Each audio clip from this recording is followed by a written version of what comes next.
Tēnā koutou, tēnā koutou, tēnā koutou katoa. So welcome to this meeting of the Southwest Pacific Hydrographic Commission Leadership Programme. I'm delighted to be able to be presenting to you today, and the hot topic of today is working with IHO. I understand this is something that you have requested, so I'm delighted to be able to bring this to you today. So for those that I haven't met before, my name is Adam Greenland. My position here at Toitū Te Whenua LINZ, the New Zealand Hydrographic Authority, is National Hydrographer, and I'm currently the chair of the Southwest Pacific Hydrographic Commission.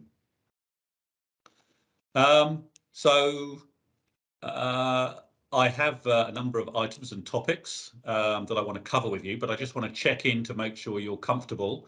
My understanding is that you want to know more about the work, history, purpose, structures, and current priorities for the region of the IHO. You wish to understand the expectations of working group and committee members, roles, procedures, behaviours, etiquette. And you want to identify the skills and knowledge needed to be a member of a working group or to chair a committee. Is that about right? Does that sound right to you? Yeah. Okay. Excellent. So how I'm going to do this is really to share with you some screens from various organisations, and we're going to start with the International Hydrographic Organisation. Because I think that is the best way, really, to give you an insight into the IHO, and that's where we'll start. So the IHO, International Hydrographic Organisation. Okay, it's an intergovernmental organisation, and as it says there, works to ensure all the world's seas, oceans, and navigable waters are surveyed and charted. So if you think about the history of it, IHO was established in 1921. So it's been in existence now for just over 100 years, and it predates many other intergovernmental organisations. So it has a long and distinguished history. Coordinates the activity of national hydrographic offices and promotes uniformity in nautical charts and documents. So first and foremost, it delivers nautical products for safety of navigation. It issues best survey practices, guidelines, and standards. Okay. Importantly, it is an international standard making body. Provides guidelines to maximise the use of hydrographic survey data and develops hydrographic capabilities in member states. So just to give you a bit of international context, what I want to do is share with you a presentation that I have.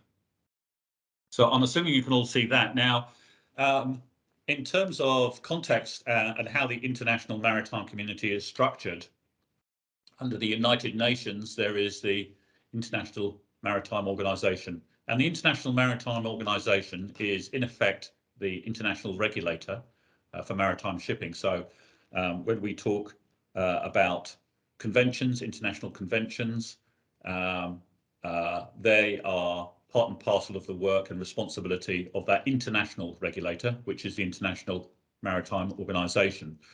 And so the regulations there are needed in terms of governments, intergovernmental organizations, intergovernmental bodies coming together to set the regulations internationally. And in response to that, the International Hydrographic Organization is the acknowledged standard setter for the IMO, conventions under SOLAS. And how that plays out at a national level in terms of a jurisdiction, for instance, in New Zealand, under the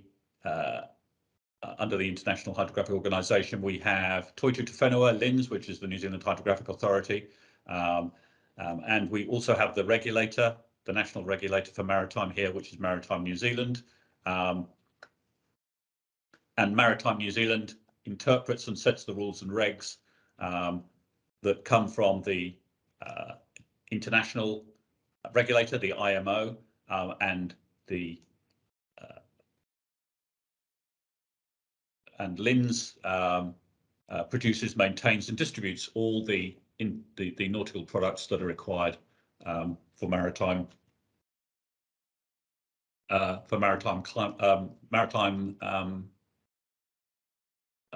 to meet the maritime carriage requirements. So within your own jurisdictions, you will have a similar setup with a hydrographic office and a regulator. So what are we delivering to? We're delivering to the UN Convention on the Safety of Life at Sea. And the safety of life at sea came about some years ago now with the sinking of the Titanic. So that sinking of the Titanic caused incredible hardship, loss of life, and the world internationally under the UN came together to say we can't let this happen again. We need to improve safety on our shipping, international shipping, and we need to do that under an intergovernmental body and agree that. So that's how SOLAS came about, and SOLAS and New Zealand is a party to SOLAS. It is a contracting nation, and your coastal states will be a contracting nation to SOLAS as well. So in particular, we're looking at SOLAS Chapter 5. Okay, regulations there about navigational warnings. Regulation 9, hydrographic service. So ensuring that hydrographic services are delivered. Hydrographic services surveys rather, are carried out. Regulation 19 states the carriage requirements, adequate and up-to-date nautical charts. And Regulation 27 there talks about nautical charts and publications. Okay, so hopefully you've got some context now in terms of what the international intergovernmental bodies are and how they're linked. I want to go back now to the IHO website, so please bear with me. Okay, so the IHO then, and a little bit more about the IHO. The easiest way to do that is to go to the IHO organogram. So again, hopefully you can all see this. So underneath the IHO, there is the Assembly, which is the peak body, where member states will meet and take and make resolutions, which actually define the strategy for the IHO. Underneath that, there is the Finance Committee, the Secretariat, the IHO Permanent Secretariat, and that's based in Monaco in Europe. And that contains 3 directors, one of which is the Secretary General. The Council, which is the peak body that monitors the work and sets the work plans. And then you have a number of committees and work groups underneath the IHO that deliver the work program of the IHO, and the work program comes in 3 parts. Work program is corporate, i.e. for the Secretariat to deliver. There's a policy work program in terms of delivering the program through the regional hydrographic commissions and other commissions and committees. And then there is the technical work program of the International Hydrographic Organization. So the technical work program is delivered through Hydrographic Services and Standard, HSSC. The policy work and the work in the regions, okay, is delivered through the Interregional Coordination Committee, IRCC. And they have an annual meeting, and at that annual meeting, each one of these work groups and committees reports up to these two bodies here as well. So they're two separate meetings, and council is a separate meeting, and every 3 years there is an assembly. The last assembly is in 2020, so the next assembly, A3, is going to be next year, 2023.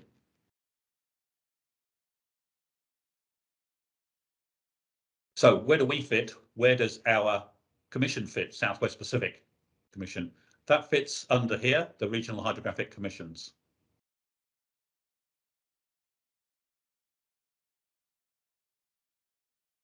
So under the IHO, there's our established regional hydrographic commissions to coordinate hydrographic activity and cooperation at the regional level.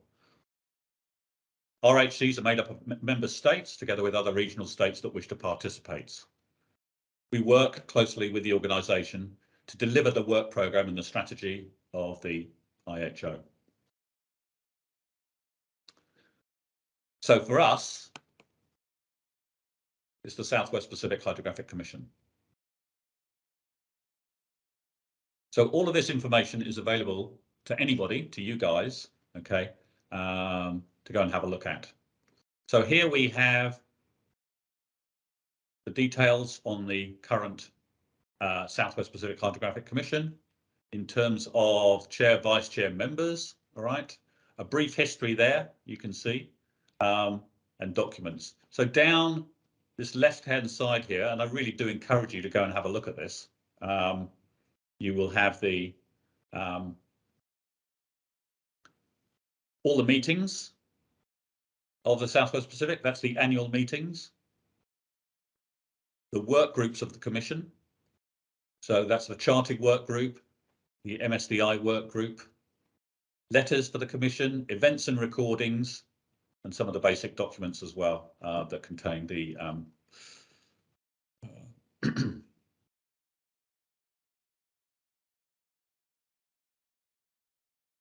the statutes, and the statutes have recently been rewritten. So again, you were to go and have a look at this, you'd see the Statutes Commission, how it's constituted, all right? But here, what I wanted to show you primarily was the page for the last meeting of the Southwest Pacific Hydrographic Commission.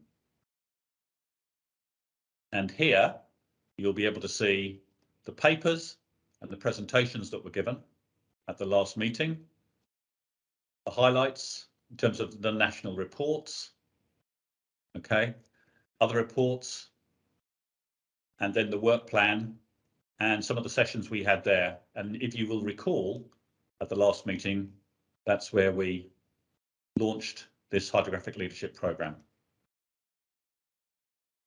So I encourage you to go and have a look at that page there. And what I'll do is I'll put that in the chat for you, that link, so you can go and have a look at it.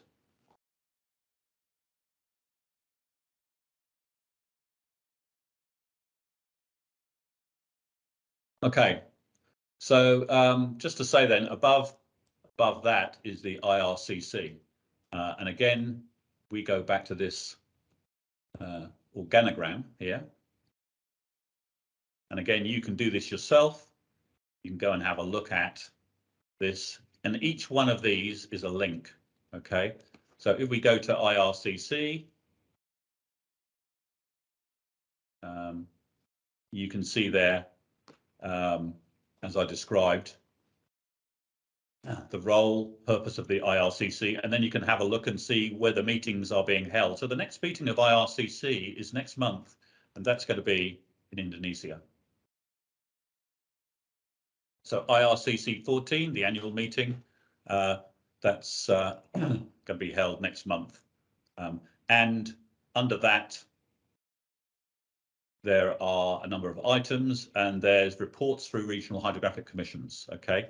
And you can see there's a report from the Southwest Pacific Hydrographic Commission that has been prepared. So there's a report and there's the work plan there as well. So again, I would encourage you to go and have a look at that.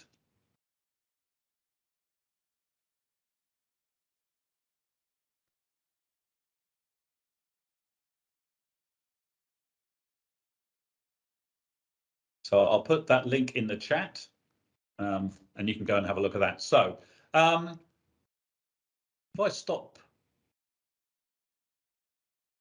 sharing there, I'm just looking at the time. It's 4:21, and I'm looking at what we've got to cover.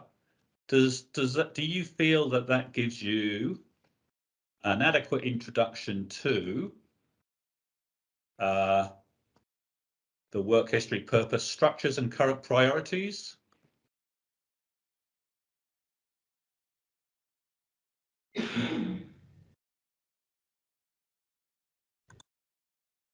Does that give you a very brief and lightning sort of introduction with those couple of links that you can go and have a look at and explore?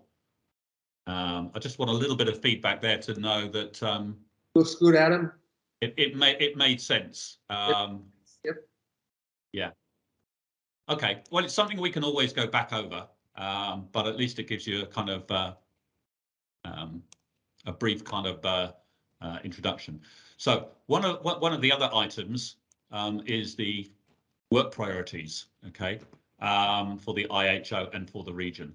And what I wanted to do with you was to again share the screen, and on that screen that has the IHO strategic plan.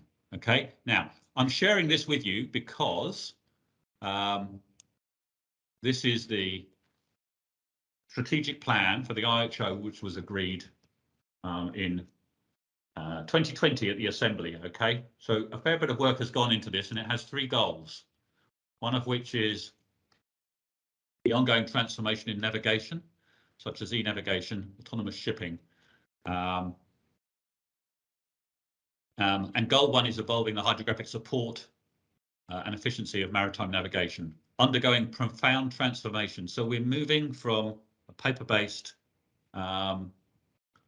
system of maritime navigations to a digital and data-centric system of maritime navigation, and that is in effect the implementation of S100, which is the universal data model, and all those next generation navigational products. So that's goal 1, and there's targets there for that. Goal 2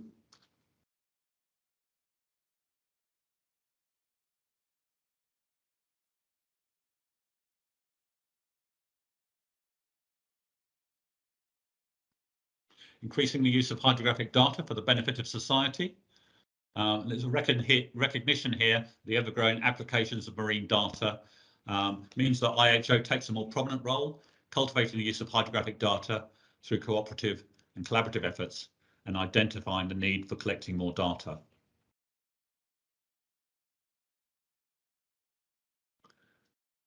And then goal 3, IHO's ambition is to be an effective and recognised contributor to the major ocean-related challenges identified by the international community. And that means us participating actively in international initiatives related to knowledge and sustainable use of the ocean. And what we're talking about there specifically is contributing to Seabed 2030, which is a decade ocean under the UN Decade of Ocean Science. So that IHO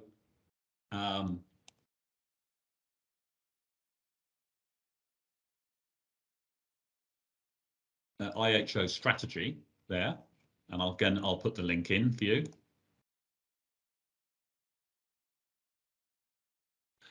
Gives the IHO the current direction and priorities in terms of the goals, the targets, and the SPIs. So on that, based on that, is the Southwest Pacific Hydrographic Work Programme. So we align our work programme to deliver to those IHO strategic goals, and we also have a work plan that will deliver to the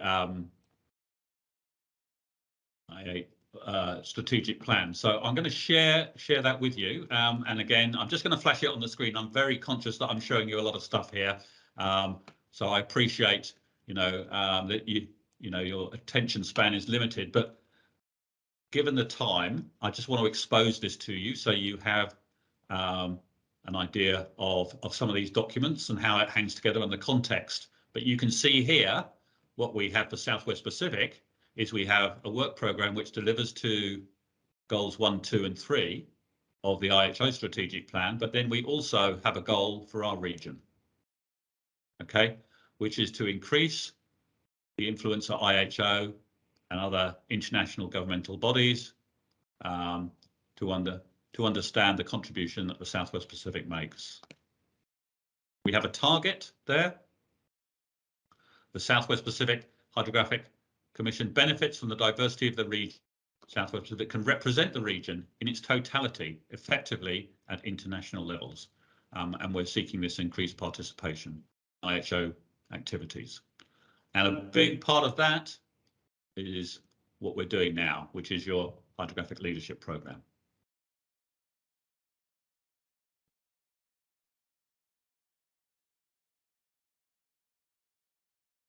Okay. So again, I'll give you the link to that as well. And you can go and have a look at that.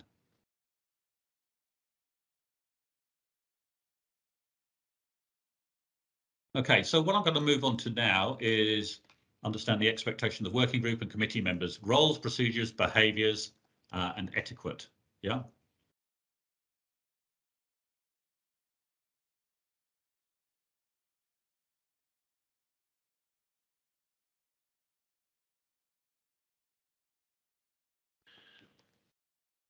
So you'll have seen from those structure diagrams that there are a lot of work groups, committees that deliver the work of the International Hydrographic Organization and also the Southwest Pacific Hydrographic Commission.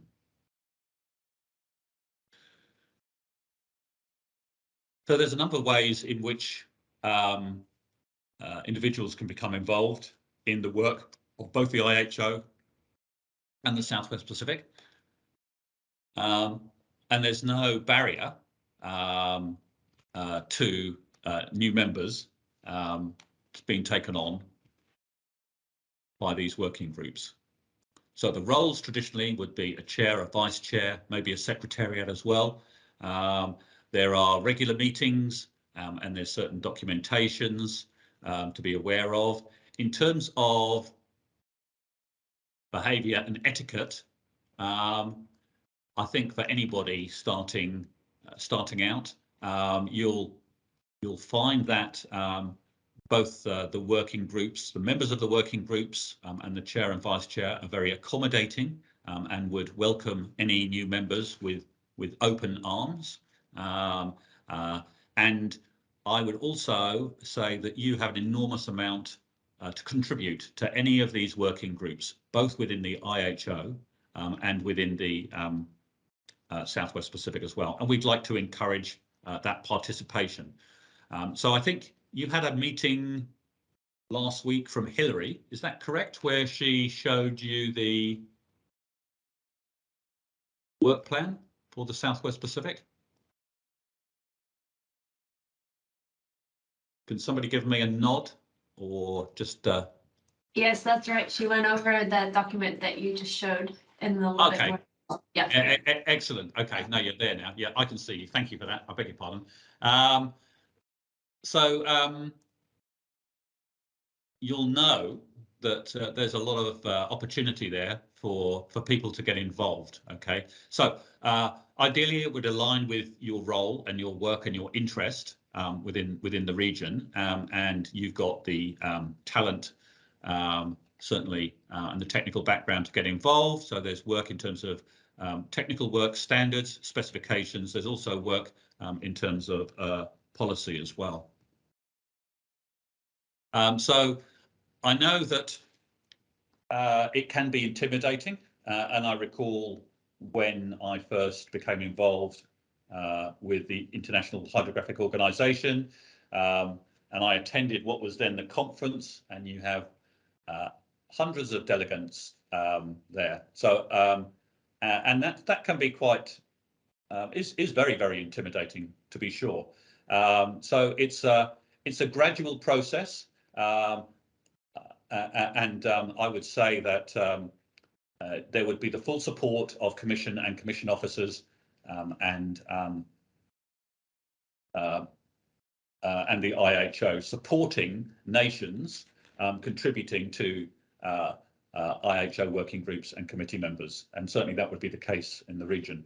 And I know some of you from previous engagements, and I know that some of you, for instance, like VIPO, you've made presentations at the United Nations, haven't you, in terms of your maritime boundaries, and I'm sure that was quite a intimidating experience, but very, very critical for your country. So it's your country's destiny we're talking about here, and you guys have got much more talent than possibly you think you have, okay, at this stage in your career, both in terms of talent and presence and influence. Okay, there's never been a more important time, I don't think, for our region to be active and proactive within intergovernmental bodies. Okay, and you're the guys that can deliver that. So don't in any way think that you don't have a platform, a message, and please be assured that you would have the support of the Commission and the IHO and work group chairs, etc. So have a look at that organogram for IHO. Have a look again at the work plan for Southwest Pacific, and reach out to us, okay, and look at an area where you have an interest or where you think you can make a difference. But we're always there to support you. And in terms of this program, I know that you're engaged with a mentor, and that doesn't necessarily have to finish at the end of this program, okay? So you can have that one-on-one support. That relationship will be enduring, both in terms of the mentor relationship, but also in terms of yourselves as a cohort, yeah? So that's really important to understand and realise that. So when we talk about working with the IHO, there's identify the skills and knowledge needed to be a member of a working group or to chair a committee. So skills and knowledge to be a member of a working group, you've got to have an interest, okay? And a lot of you guys, people are passionate, okay, about what you do and why you do it, and you want to make a difference, okay? So that's the skills and knowledge you need in terms of turning up, okay? Also in terms of your technical skills, yeah? So you have both of those. So then you need to bring that to the group, okay? And you have a great opportunity here to support and promote your nation and our region. So when we talk about chairing a committee, so a member of a working group, okay, you've got to deliver. You could be a member of a working group in a number of ways. You could be a corresponding member, right? And now with the technology, it's easy enough to engage and be present online, all right? You can be a more proactive member of a work group and lead work within the work group, delivering to the chair, etc. Or with some experience, you know, you could be a vice chair or chair. And the usual way would be to take up a position of the secretary of the group to understand the work of the group and the processes and the behaviours. And the biggest learning is being in those meetings. Okay, it's actually being there and being present and seeing how it plays out. And it is a bit of a pantomime. There is a protocol, there is etiquette, okay, but it is there for a reason.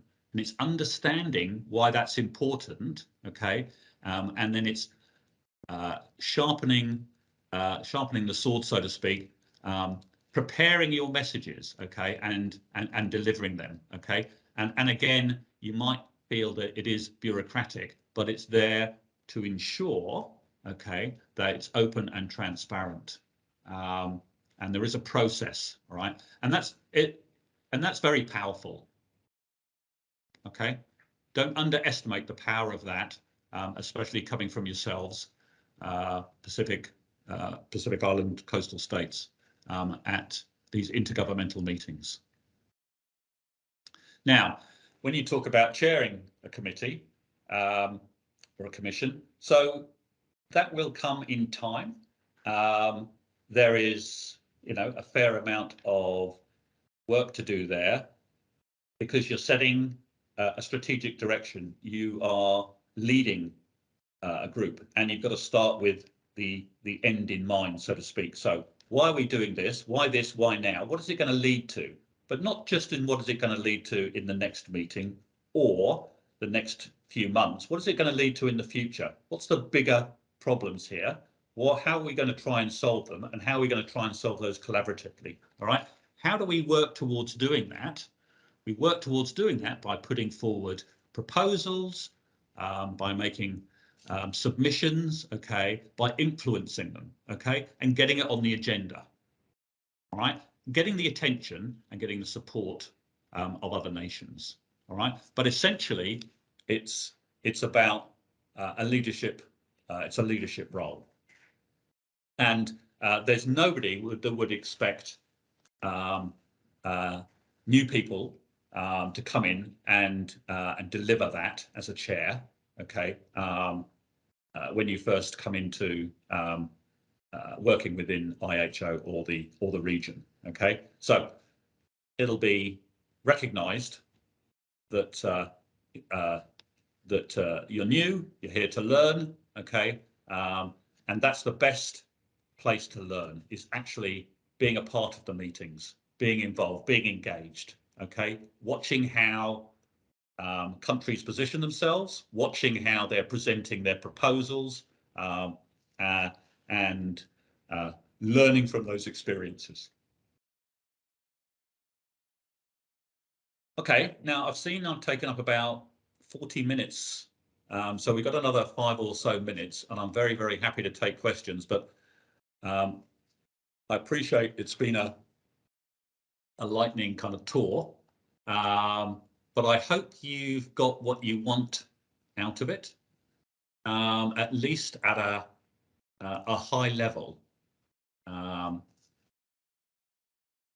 So I'm happy to take questions, any feedback, and again, if there's anything you want to go into, then we can do that. So Richard, please. Hi, Adam. Thanks for your explanations there.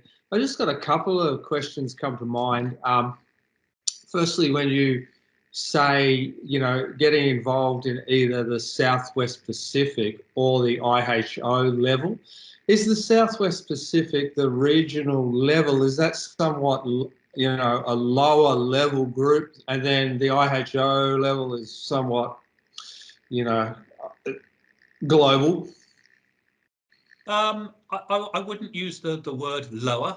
I would say that the work of the IHO, which is the intergovernmental body, is delivered through a number of work groups and regional hydrographic commissions.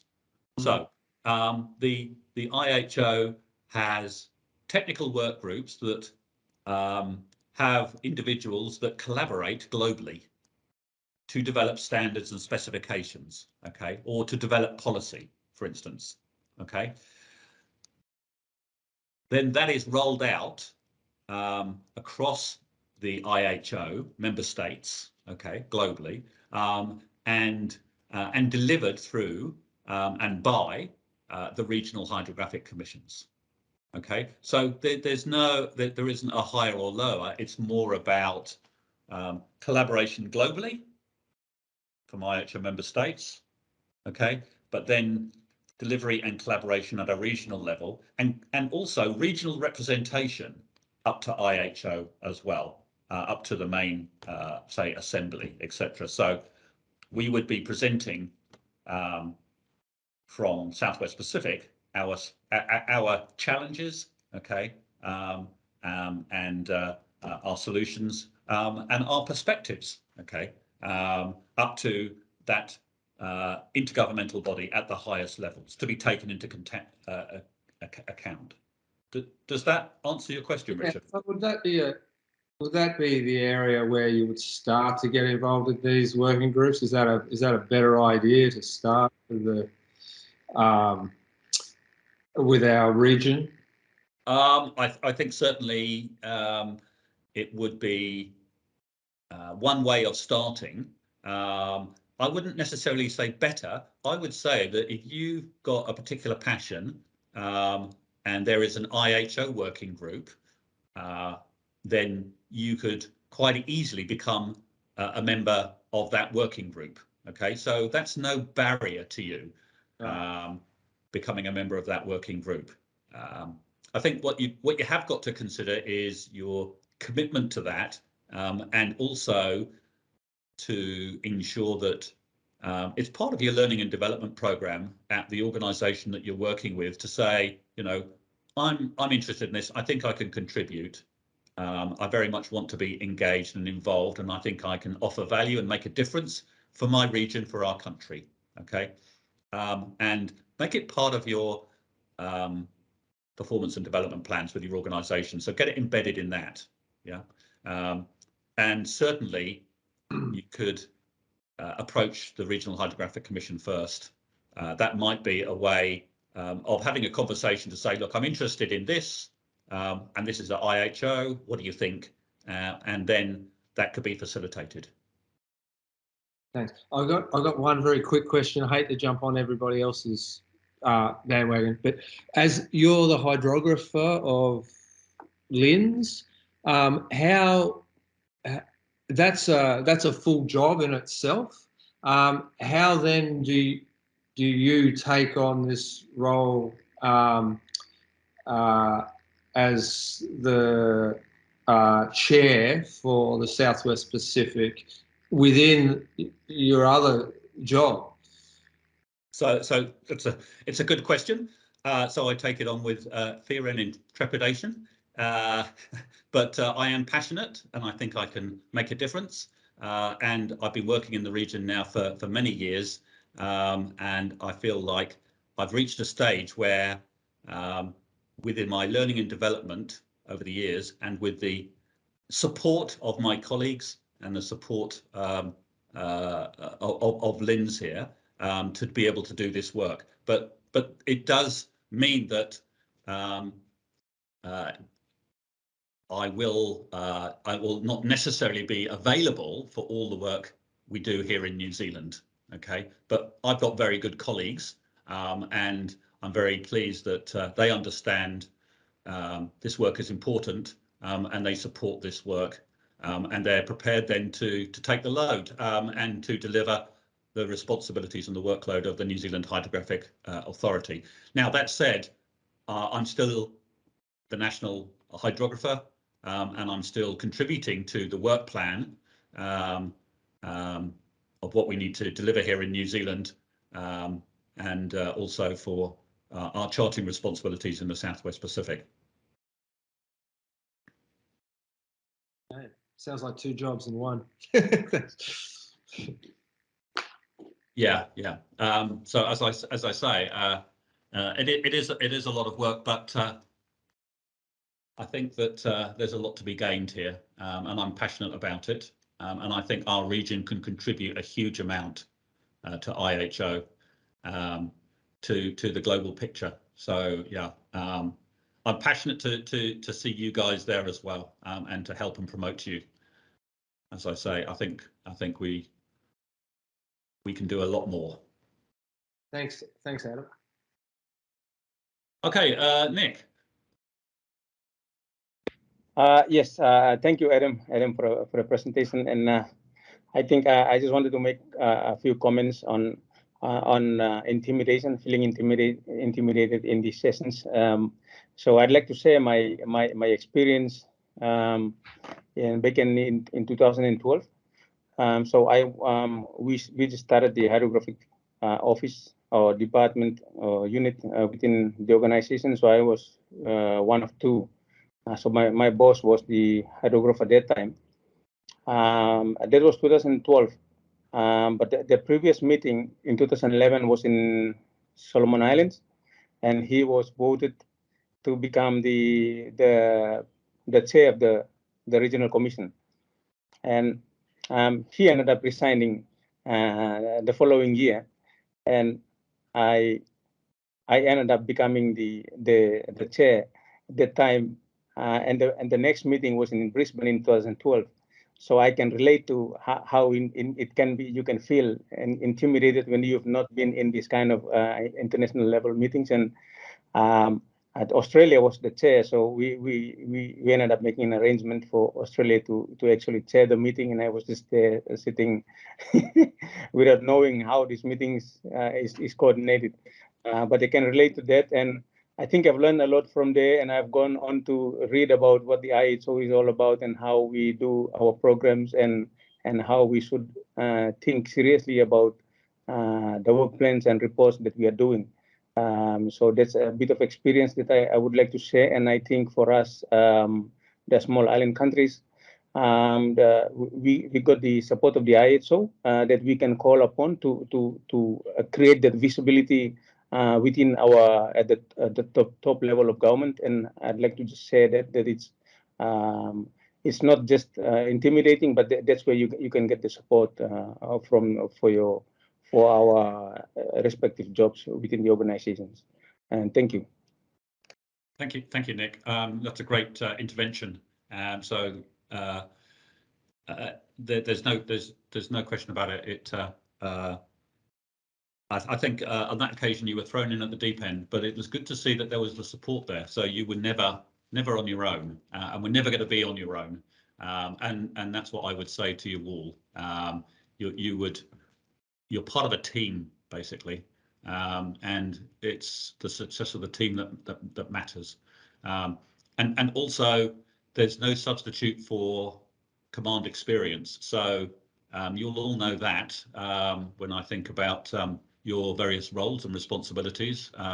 If you're pilots and maritime, there's no substitute for doing it, but you need to be supported in that, and there's plenty of support there available. Okay, and you'll get to see the ways of working, and it's very similar to other international intergovernmental bodies. So I'm sure that others there have been and visited other intergovernmental bodies where presentations and submissions have been made. So, for instance, the IMO, which is based in London, that can be quite a formal setting if you've ever been to IMO.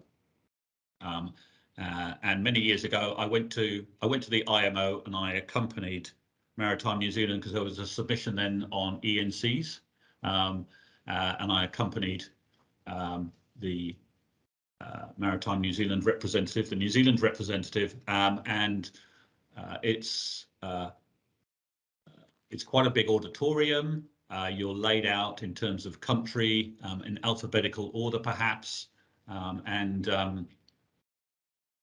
there are various interventions that are happening, and it's countries that are coming in and making an intervention, so they're getting on the record. They're making the point, and they're making a submission, either in support or against, or to propose something new, or to seek clarification and discuss various items as well.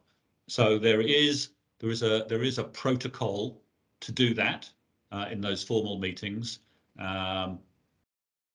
but again, there's a lot of support for new people to be able to do that, and it's quite fascinating, especially when you get to see the diplomatic corps deliver that, and you travel with people from foreign affairs and diplomats, and of course that's their job to do that and give those presentations and make those interventions. So it's quite an education in itself, I think, because it does expose you to how the world operates, and how decisions are made, and how to influence as well. Yeah, so there's a lot of learning there for us all.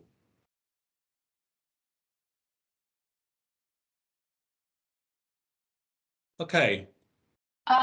Sorry, Adam, I just had a question practically. If there's a working group that I'd be interested in, how do I go about joining that? Do I talk to my manager and they can put me in contact, or like, what are the steps of practically doing that? So practically speaking, if you have an interest, or if any of you have an interest in a working group from Southwest Pacific or at IHO, I think at the very least, you'd be talking to your manager and you'd be saying, I'd like to make this part of my learning and development. And at the very least, depending on priorities and your workload, etc., you'd be thinking, well, I'll become a corresponding member, or I'd like to become a corresponding member to understand more work of the Commission. And going in, this is after you'd actually been and had a look at the work of the working group, because all the documents and the work plans are exposed and available to you to go and have a look at. So ideally, it would coincide with the work that you are doing, and there's a win-win there for both yourself and your organisation and your region as well, and representing your region. But yeah, I would say to get involved as a first off, go and have a look, see how it aligns, and where your passion is. Speak to your manager, and I think it's important that you do make it part of your kind of learning and development. But then in terms of contacting IHO or Southwest Pacific, okay, I would suggest in the first instance that you come to Southwest Pacific in terms of either myself or one of the other office bearers, and we would make the introduction into a work group at IHO. And I'd be very, very happy to do that. I mean, there is the opportunity for you to go direct to speak to the chair, because all the contact details are there on the website. But I would suggest that you come through the Regional Hydrographic Commission, because we can help and support that application. Cool. So what does a corresponding member do? They just receive the emails and everything and reviews them? Yeah, I mean, you're part of the work group, so you're keeping a watching brief. You're also contributing, and you're watching developments. Okay, and you're bringing your expertise and potentially your opinion and your contribution to that work group. So at the very least, as I say, as a corresponding member, you're looking at the papers, you know which meetings are coming up, and you know the issues and what's being discussed. And then if you wish to be more than that, then you're attending the meetings as a member of that work group, and you're contributing to the discussions and the work and the progress of that work group. So it's a kind of sliding scale in terms of engagement, but also work and effort involved. Thank you. But I think if you've got any questions, or you think that you might wish to join a work group, then again, I just stress that we'd be really, really happy to assist and help you do that in any way, shape or form. Okay. So yeah, get in touch, really. Okay, listen, I've got 5 minutes left. I've rattled on for a long time. I've also given you a heck of a lot of things there in terms to go and have a look at if you want to look at those links. If there's no more questions, then I'll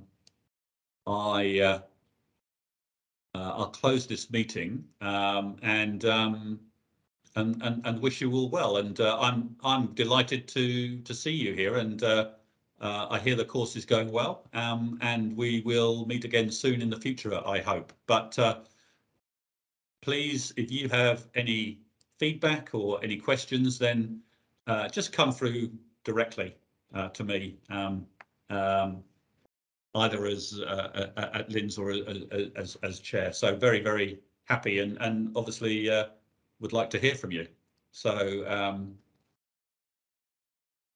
I think we're done, and I wish you well.